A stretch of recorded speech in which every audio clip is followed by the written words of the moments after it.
Welcome to the Pickup Podcast, the place where women pick each other up, dust each other off, and help each other to shine. This is a place of lifting, refreshing, and truth-telling. Our goal? To collect the broken pieces of our lives and create a beautiful mosaic that reflects light and hope to the world. So take a deep breath, sis, because you've just found two new friends for your journey. We just have one question for you. Are you ready to pick up where we last left off? Let's begin.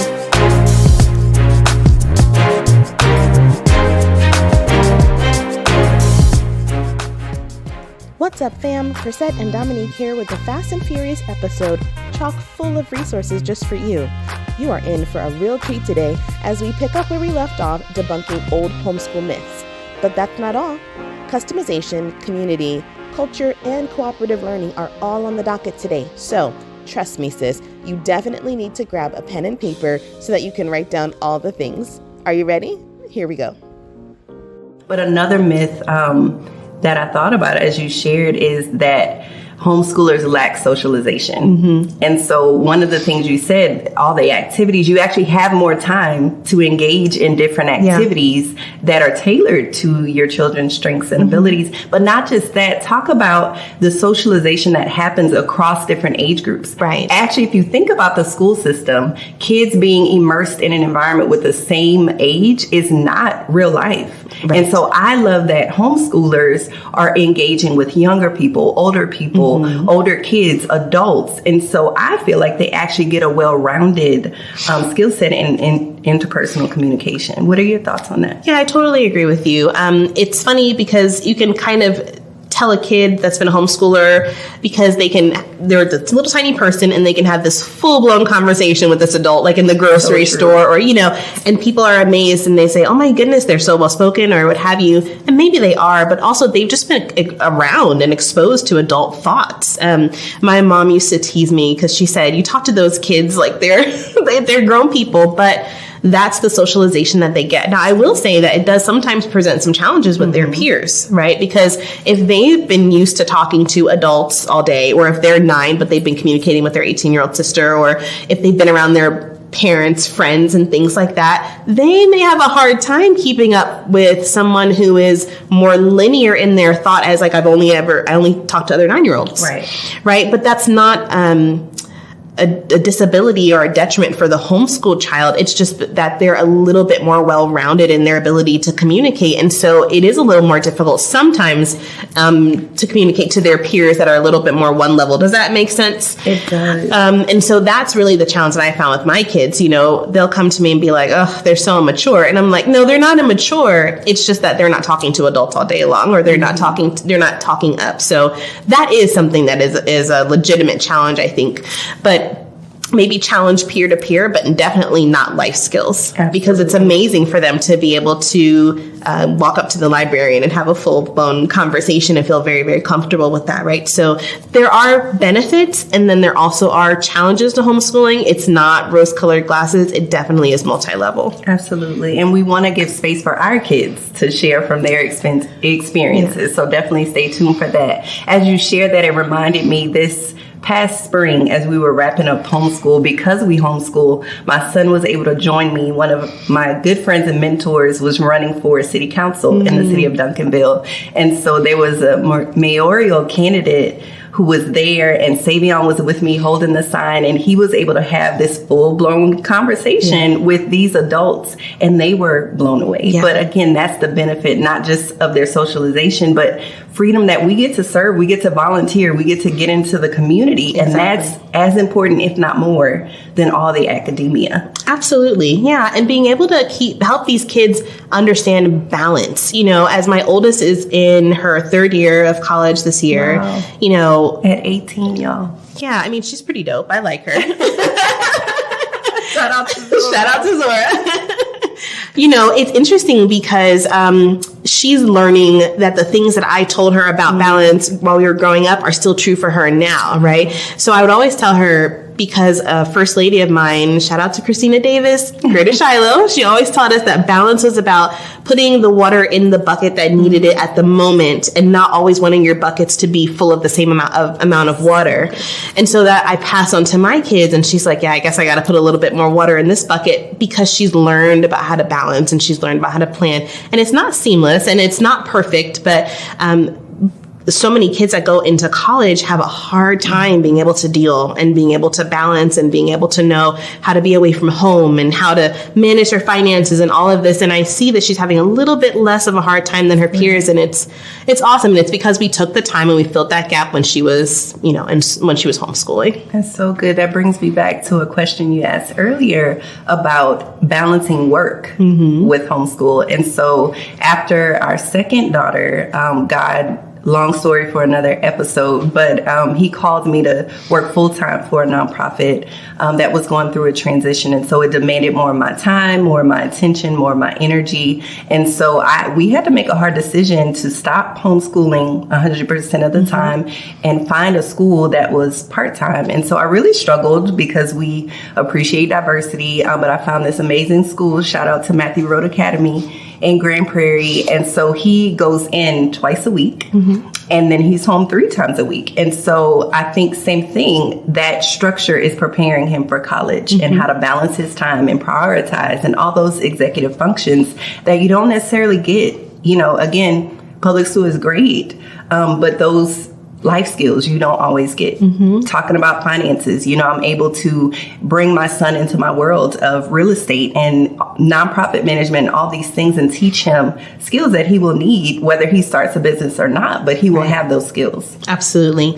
And it's interesting because I see us wanting to make sure that we honor the work that the public school system does, because and being a homeschool mom and schooling 6 people, I can't even imagine having to school, 30 people, period over period, changing and all of that. And one of the beautiful things about homeschooling is that you do get to customize, you do get to drill down. So people will often ask you like, well, you're not a teacher, how can you homeschool your kids? I personally say all you have to do is be one step ahead of them in order to be right, because you're still that one step. So you've got that one step of breadth and width to be able to work with. But the beauty of it is being able to customize down to what your specific kid needs. And to be able to customize your life. So I think it's awesome that you guys are using Matthew Road, and we've considered using them a few times, and it just has never been the right fit for us to do it. But there's a lot of alternative forms of education out there. So it's not just homeschooling, right? You have university model, which is what Matthew Road is. You have unschooling, which is where people just let their kids live life and they pick up what they need along the way, And it's funny because even in this homeschooling world, that's not something I could do. I think my anxiety would make me like, I could not unschool. But, one of my boys pointed out, he's like, well, we kind of sort of do that in the summer. You kind of give us stuff to learn and an objective, and then we have to meet it. He's like, isn't that kind of unschooling? And then there's also people who just are very, very heavy into curriculum, like Charlotte Mason, right? And then there's also co-ops. So what kind of experience have you had with homeschooling co-ops in this area? I'm so glad you said that. I think that's another benefit of homeschool is you don't have to be an expert in any topic, and community is essential in that, supplementing. So it's interesting. There are lots of co-ops, and you have to find what works for you and your family. And so for us, we just wanted a very relaxed, a very diverse, and just fun co-op. We weren't looking for lessons per se. We just wanted to go have experiences with other people and engage with people from different walks of life. And so we found one, I can't even remember the name, and it was short-lived. It was so great. Were you a part of that? No, but I feel like you invited me to it. Yes. It was just like field trip days, right? Field trips. So we went to the Kimball Art Museum in Fort Worth, and we went to just different things, fun. Like they had a Valentine's dance, for little kids. And it was great just seeing different families at different stages of homeschool, different ages. And it was incredible.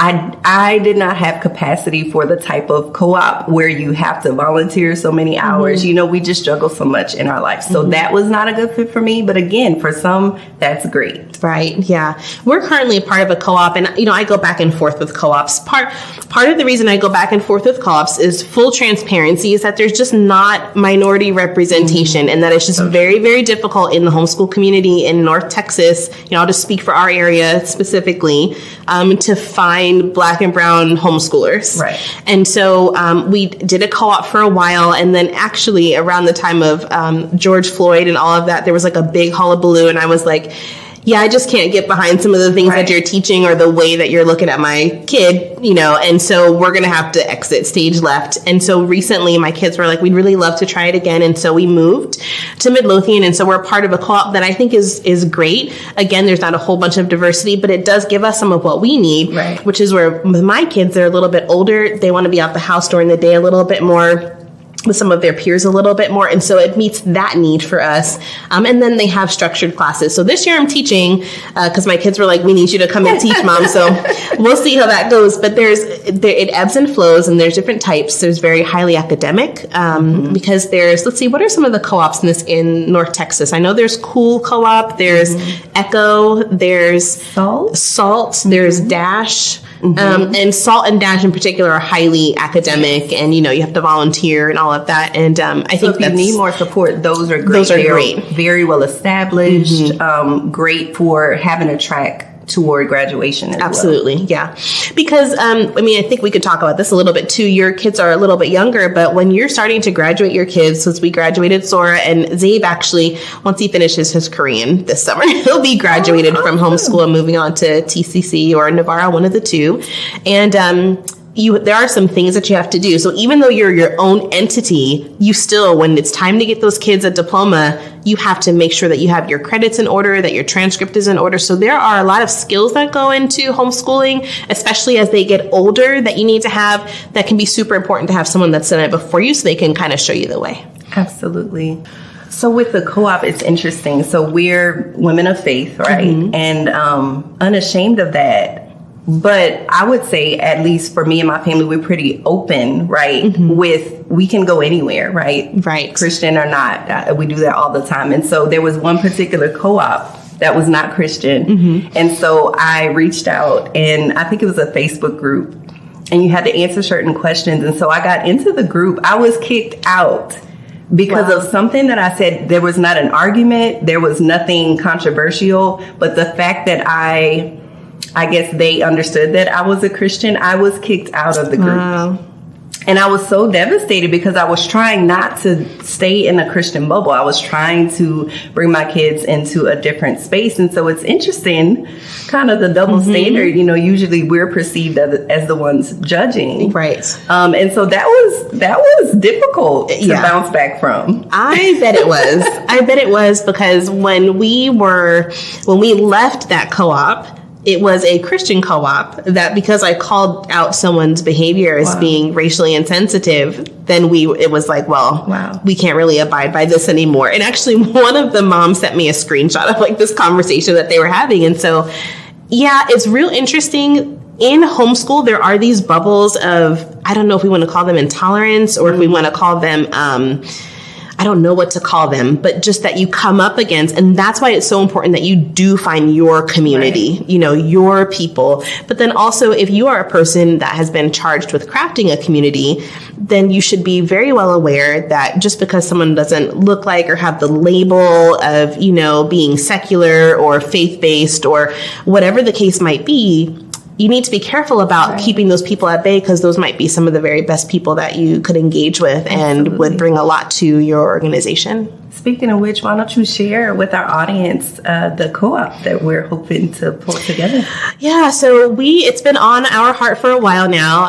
If you are a homeschooler of color in this area, you'll understand there's actually several different groups that are on Facebook, and amazing groups with just lots of information. But, you know, one of the things that we lack as a community is that coming together, right? So there's people that do virtual classes. There's some people that will get on Facebook Live and do some things, and there's some, communities, but there's not a space where we all come together. And the way that I like to say it is be inclusive with intentionality, right? So it's not just about getting all the Black and brown homeschoolers in DFW in one area. It's about getting all of the people in this area that are interested in learning about other races, other religions, other ethnicities, getting all of those people together and saying, like, let's celebrate the diversity that we have and let's bring each other together and lift each other up.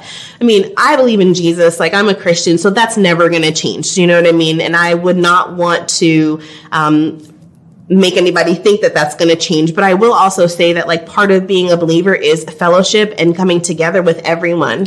And so that's what we're looking to do. So we would really love to be able to, like, shameless plug, if you are interested in teaching or interested in facilitating. And there's so many different pockets of homeschoolers. There's a lot of people out in Flower Mound. There's a lot of people like in Wiley. There's a lot of people in Dallas.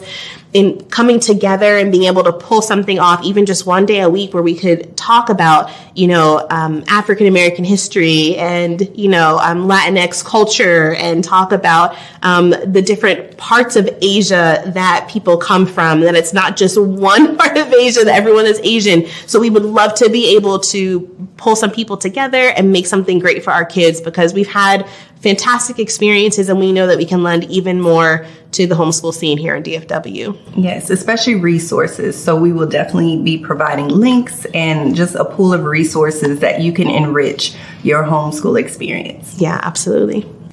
So, Dominique, something that people don't really talk about is the expense that comes with homeschooling. And our family has been all over the map. We've done homeschooling on a budget where it's just like, this is what we've got. And now we're a little bit more of a robust season, even though I wish I could pare down, because I consider homeschool expenses to be everything, right? So because you don't have the support of the school district to be able to put your kids in sports and things, so you're paying for all of that out of pocket. So anything from curriculum to supplies to gas it takes to cart these people. They're living their best life, and I'm just like the driver for it, I'm like the mom Uber. It's insanity.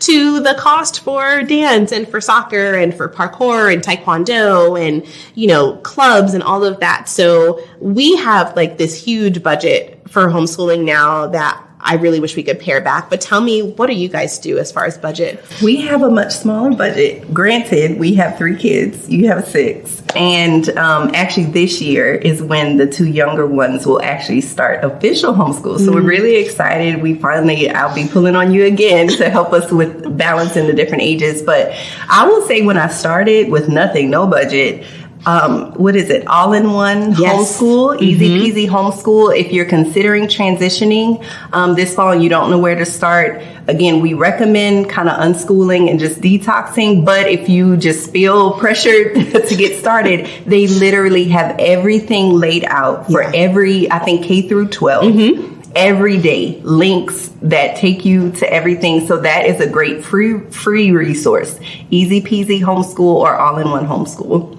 You can Google that. When we got into maybe the first full or second year, I found used curriculum. So I think at the time we're doing Sunlight, more literature based. The library is incredible. So for us, literature based, we just needed to check out the right books and then talk about it. So there's so many options. But definitely you want to eventually invest in it. But think of it, you're investing in your kids, right? And that's invaluable. If you didn't have time to jot down all the gems that were shared today, don't worry, friend. We'll be sure to post links to all of these organizations to our platforms so that you can start getting connected. In the meantime, you know what to do. Like, listen, subscribe, and share so that you never miss any of the magic. We're your hosts, Chrisette Cole and Dominique Jones, and we can't wait to pick up the conversation with you next time.